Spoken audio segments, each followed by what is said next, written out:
अरे रामू, ये क्या बदतमीजी है? हाँ,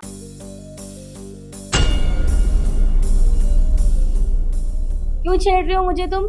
तुम्हें अच्छे से पता है ना हमने कल ही कितनी मस्ती करी थी और फिर तुम शुरू हो गए। ये सब हरकतें करना बंद करो, मुझे अच्छा नहीं लगता। तुम सीधे सीधे बोल सकते हो कि तुम्हारा मूड है, उसके बाद ये सब करने की क्या जरूरत है? चलो हटाओ, मुझे गर्मी लग रही है इसमें। रामू, तुम्हें सुनाई नहीं दे रहा है क्या मैं क्या बोल रही हूँ? हटाओ। क्या है ये सब रामू? तुम्हें अच्छे से पता है ना हमने कल ही मस्ती करी थी और फिर तुम्हारा मूड बन गया। हाँ, पागल हो गए हो तुम। मैम सब चुप रहो। क्या चुप रहो? पहले तुम ऐसी हरकतें करो मेरे साथ, है ना, उसके बाद वो चुप रहने के लिए बोल दो। पागल हूं मैं?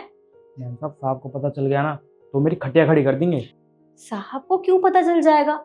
अब देखो, तुम्हारे साहब को मैं तो बताने वाली हूँ नहीं, और तुम तो क्यों ही बताओगे। तो साहब की फिक्र तुम मत करो, नहीं मैं संभालूंगी। और देखो, अब तुमने ऐसी हरकत करी है तो तुमने मेरा भी तो मूड बना दिया। अब जाओ, कुंडी लगा के आओ, रूम में आओ जल्दी से। रुको। निखिल, तुमने मुझे बताया नहीं कि निखिल घर में आ चुके हैं? तुम कब आए निखिल, और तुम पर्दे के पीछे क्या कर रहे थे? अरे बस करो अपनी बकवास, समझी? अब मेरे सामने कुछ भी कहने की जरूरत नहीं है तुम्हें। तुम्हारी सारी सच्चाई मेरे सामने आ चुकी है। अरे मैं एक हफ्ते के लिए बिजनेस ट्रिप पे बाहर क्या चला गया घर से, तुमने मेरी पीठ पीछे ये सब काम करने शुरू कर दिए। अरे मैं ही बेवकूफ हूँ, मुझे तो पता भी नहीं चल रहा था मेरी पीठ पीछे मेरे घर में हो क्या रहा है। और पता नहीं ये सब कब से चल रहा होगा। तुमने एक बार भी मेरे बारे में नहीं सोचा? भूल गई थी तुम कि तुम पहले से शादीशुदा हो। जब तुम्हारे पति को ये बात पता चलेगी तो क्या बीतेगी उस पर? निखिल, मुझे कुछ समझ नहीं आ रहा, तुम क्या बकवास किए जा रहे हो। बीवी हूं मैं तुम्हारी और तुम मुझ पे शक कर रहे हो? मैं ऐसी नहीं हूँ, मेरा भरोसा करो, मैंने ऐसा कुछ भी नहीं किया है। क्या बोले जा रही हो तुम? होश में हो? पागल तो नहीं हो गई हो?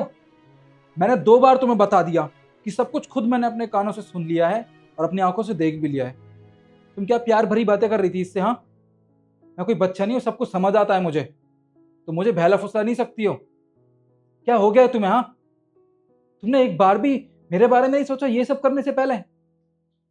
मैं तुमसे इतना प्यार करता था, अरे मैंने कभी तुमसे एक्सपेक्ट नहीं किया था कि तुम मुझे धोखा दोगी।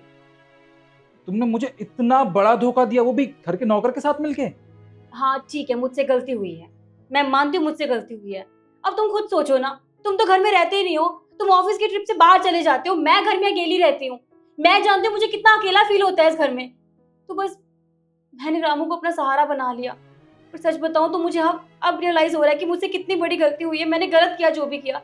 लेकिन तुम मेरा भरोसा करो, मैं आज के बाद कभी ऐसा नहीं करूंगी। तुम मुझे दूसरा मौका दोगे ना? बस, कोई मौका नहीं दूंगा तुम्हें कि मैं तुम्हारी गलती को माफ कर दूंगा।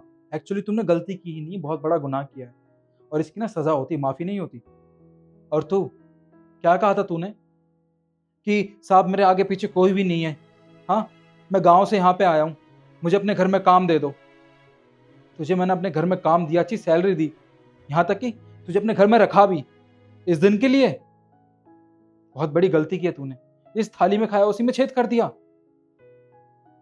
और तुम्हें इसके साथ रहना है ना, रहो शौक से, इसके साथ रहो या किसी और के साथ, मुझे कोई फर्क नहीं पड़ता, पर इस घर से बाहर निकलो अभी। निखिल, बस, कुछ नहीं सुनना मुझे। एक बार कह दिया ना मैंने, मैं तुम्हारी और इसकी शक्ल कभी जिंदगी में नहीं देखना चाहता हूँ। निकलो यहाँ से। ये सब ना तुम्हारी वजह से हुआ है। अब छोड़ो, यहीं पे जा रही हूं मैं, हटो।